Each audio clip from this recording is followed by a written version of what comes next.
right, here we go. It is Wednesday. What's up, everybody? Nice to see you. I'm Jason DeRusha. This is the CBSN Minnesota Daybreaker. Nice to have you hanging out with us today. You're looking down at me today. Hello, people.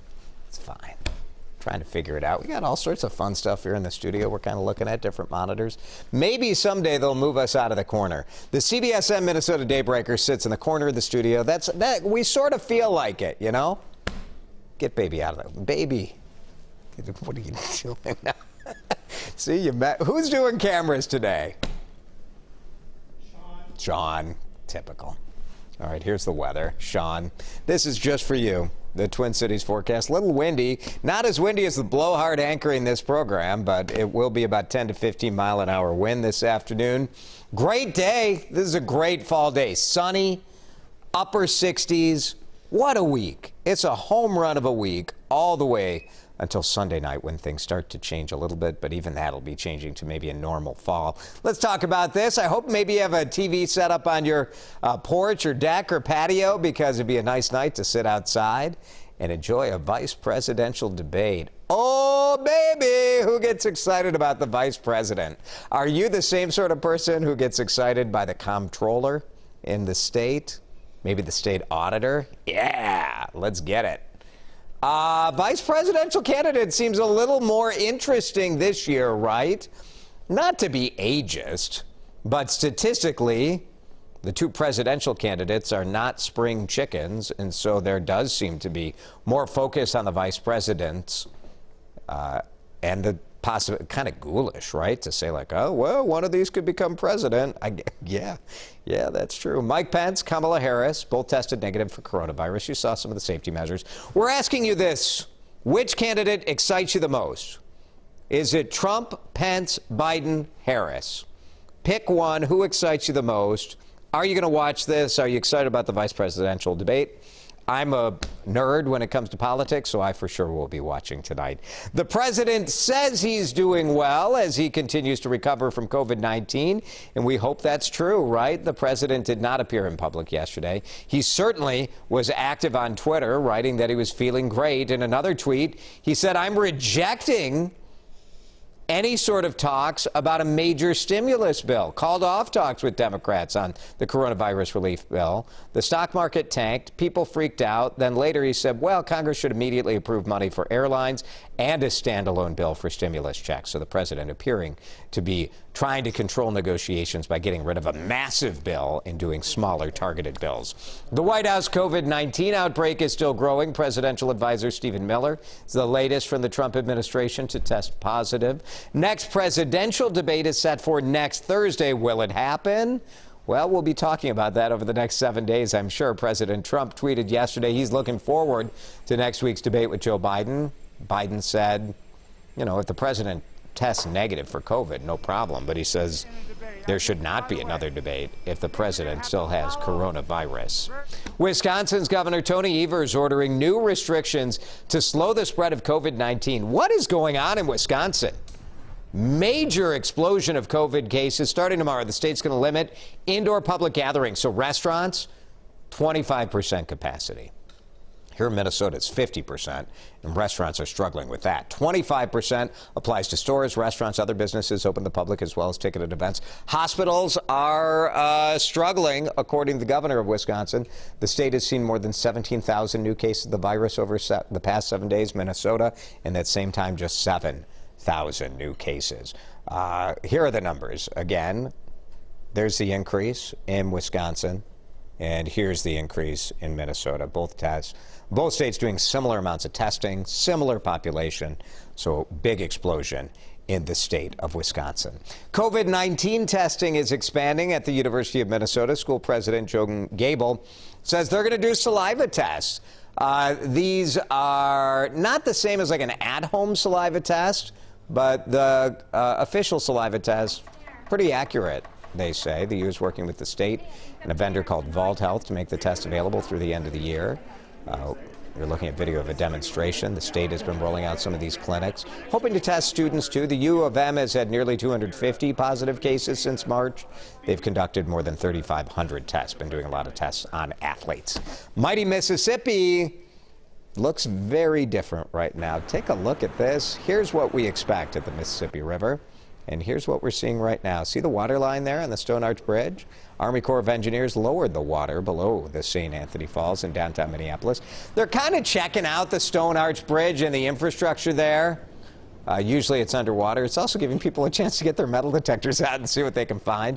Exploring the river bottom for the first time in more than a decade. Hope that guy found something good. Great time for metal detector people. Stretch of street in St. Paul. How great does this look? This is University Avenue between Emerald Street and Pryor Avenue. It's recognized as a creative enterprise zone in St. Paul. 9 new murals in this area, all completed, all local artists. It looks great. I love the trend of all the murals. I know some people are like, it's just for Instagram, but it makes our cities look better, doesn't it? Very cool. With just weeks to go before the election, I just want to check in. Are you guys all right? How you doing? I wonder, are people as freaked out about this, or is this just news people saying, everybody's freaked out? It's an election. We're all going to be fine. Couples therapist, though, says no. Election time really does bring out stress, especially in people who are prone to being stressed. This is really rough, right? People are fighting with their spouses, their friends, their coworkers, their friendly local newsman on Twitter. During the 2016 election, this one psychologist coined a term for it, election stress disorder. He says this year the anxiety is even worse. Some people say they just can't help themselves but get into political fights. I try to avoid it, but sometimes you have to, respond to what they're saying. I'm very careful not to bring up politics. Otherwise, that would be the end of the friendship. It would just be too volatile. I try to avoid it. Sometimes you have to respond. You do not. You don't. Experts say exercise is one way to reduce your anxiety. They also say resist the urge to argue. Maybe just delete social media from your phone.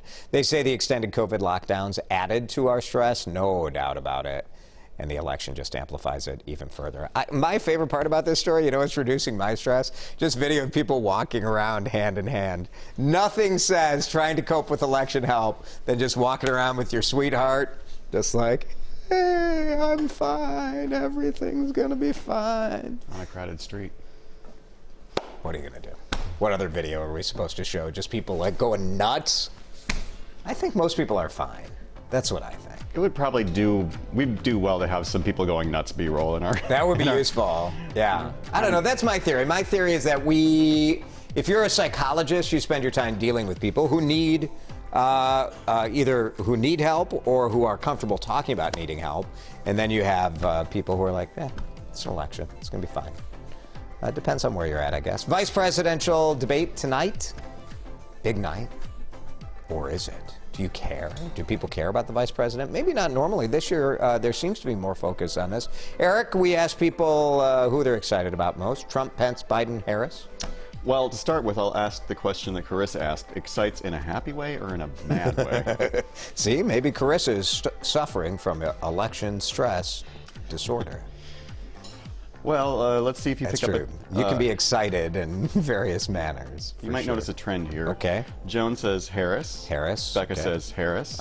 Martha says Harris. Yeah. Nancy says Harris. Okay. Carrie says Harris. Debbie says Harris. Leah says Harris. Carrie says Harris. Becky says Harris. Okay. Nita, Trinka, Harris. Harris, Sue Flo, Harris. Okay. And at the very end, finally... Nobody's got Mike Pence fever? Nobody's name did not show up. No? Joe said Trump. Yeah. And then Robin said Biden Harris. That's not an answer. Robin, we asked you to pick one.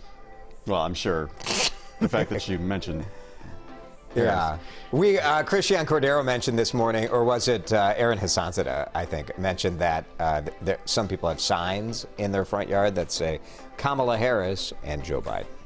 So right. I think, there's obviously, we've never had a woman as vice president. And so there's excitement about that. Somebody else pointed out, with the age of the two presidential candidates, you really do have to keep a closer eye on the VP race. I think we all feel that way, and we're nervous to say it because it makes us sound like we're vultures. We're ageist and we're ghouls, and we're like, hey, one of these guys may die. You know what a different option was? Like having people who are not 70 plus as your two presidential candidates. I'm just saying. I'm throwing that out there. From your lips to Pete Buttigieg's ears.